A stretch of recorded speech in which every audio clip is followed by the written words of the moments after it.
กินตอนนี้นัวในแซ่บเลยเนาะ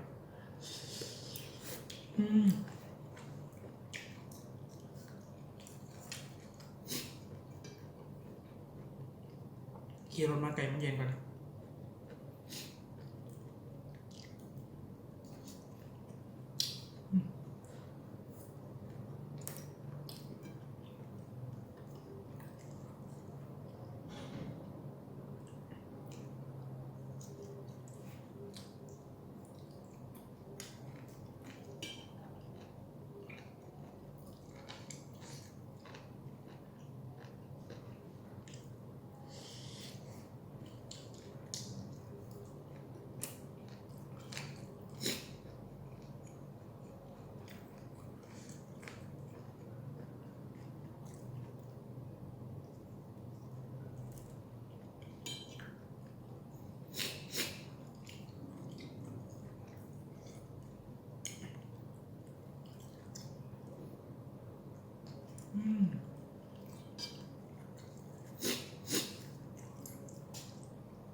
ในสุดท้ายเนาะ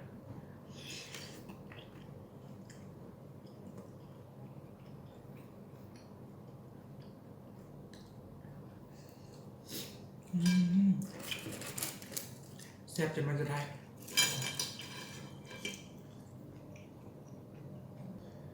แต่มันเป็นเทียมห้อยเนาะขอบใจคนที่เข้ามาเบิ่งเด้อแล้วก็ฝากกดไลค์กดแชร์เพื่อเป็นกำลังใจวอลเล่เนาะสำหรับคลิปนี้ขอกล่าวเข้ามาสบายดี